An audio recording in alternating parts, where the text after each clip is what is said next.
Excel PU college ಗುರುವಾಯಿನಕೆರೆ, ಕರ್ನಾಟಕದ number 1 PU college. Admissions open now. Parameshwar ಮನೆಗೆ ಬಂದಿದ್ದೀರಿ, ಏನ್ ಸರ್ ಏನ್ ವಿಚಾರ ಅಂತ? ಸರ್, ಕಳೆದ ಒಂದು ವಾರದಿಂದ ಇವಾಗ ಮಕರ ಸಂಕ್ರಾಂತಿ ಸಮಯ, ಸುಮಾರು ಜನ ನಮ್ಮ ಕನ್ನಡಿಗರು ಶಬರಿಮಲೆ ಯಾತ್ರೆಯನ್ನು ಮಾಡ್ತಾರೆ.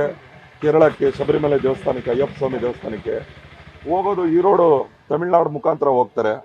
ಆದರೆ ಯಾರ ಅಲ್ಲಿ ಒಬ್ಬ ಅಯೋಗ್ಯ ಸಿಲಂಬರಸನ್ ಅಂತಕ್ಕಂಥ ವ್ಯಕ್ತಿ, ನಮ್ಮ ಚಾಲಕರು, ಕನ್ನಡಿಗ ಚಾಲಕರು, ಕನ್ನಡ ಬಾವುಟ ಅವ್ರ ವೆಹಿಕಲಲ್ಲಿ, ಅವ್ರ ವಾಹನದಲ್ಲಿ ಅವ್ರ ಪ್ರೀತಿಗೋಸ್ಕರ ಅವ್ರು ಕಟ್ಕೊಂಡು ಹೋಗೋದು. ಅಲ್ಲೇನು ನೆಡ್ತಾ ಇಲ್ಲ, ಹೋಗ್ಬಿಟ್ಟು ತಮಿಳ್ನಾಡಲ್ಲಿ ಇವನು ಇಲ್ಲಿ ಹಿಡ್ಕೊಂಡು ಟೋಲ್ ಹತ್ರ ಹಿಡ್ಕೊಂಡು ಹೊಡೆಯೋದು, ಅವ್ರಿಗೆ ಆ ಬಾವುಟ ಕಿತ್ತಾಕೋದು, ಹೋಗೋ ಬರೋವ್ರಿಗೆಲ್ಲ ತೊಂದರೆ ಮಾಡಿಕೊಂಡು ಇಲ್ಲಿ ಬಹಳ ಚೆನ್ನಾಗಿದ್ದೀವಿ ನಾವು. ಮತ್ತೆ ಅವರು ಒಂದು ಕಂದಕವನ್ನು ಸೃಷ್ಟಿ ಮಾಡ್ತಕ್ಕಂಥ ಕೆಲಸವನ್ನು ಏನು ಮಾಡ್ತಾ ಇದ್ದಾನೆ, ಇದು ಕಳೆದ ಒಂದು ವಾರದಿಂದ ನಡೀತಾ ಇದ್ರು. ಪೊಲೀಸ್ ಇಲಾಖೆ ಗಮನಕ್ಕೆ ಬಂದಿಲ್ವಾ?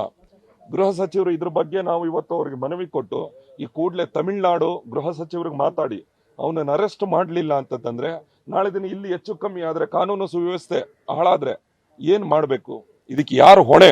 ಇದನ್ನು ಗಮನದಲ್ಲಿ ಇಟ್ಕೊಂಡು ನಮ್ಮ ಯುವ ಕರ್ನಾಟಕ ವೇದಿಕೆಯಿಂದ ನಾವು ಗೃಹ ಮಂತ್ರಿ ಅವರನ್ನ ಭೇಟಿ ಮಾಡಿ ಇವತ್ತು ಟೆನಿಕಾಸ್ಟ್ ಯಾವುದೇ ಕಾರಣಕ್ಕೂ ಇವತ್ತು ಗೃಹ ಸಚಿವರಿಗೆ ಅವ್ರು ಮಾತಾಡಬೇಕು, ಸ್ಥಳೀಯ ಪೊಲೀಸ್ ಇಲಾಖೆಗೆ ಮಾತಾಡಬೇಕು. ನಿನ್ನೆ SP ಚಾಮರಾಜನಗರದವ್ರಿಗೂ ನಾನು ಮಾತಾಡಿ, ದಯವಿಟ್ಟು ಸರ್ ಗಮನಕ್ಕೆ, ಯಾಕಂದ್ರೆ ಪಕ್ಕದ ಗಡಿ ಪ್ರದೇಶ ಆದ್ರಿಂದ ದಯವಿಟ್ಟು ಇನ್ನು ಮುಂದೆ ನೂರಾರು ಜನ ಹೋಗ್ತಾ ಇದ್ದಾರೆ ಈಗ ಶಬರಿಮಲೆ ಯಾತ್ರೆಗೆ.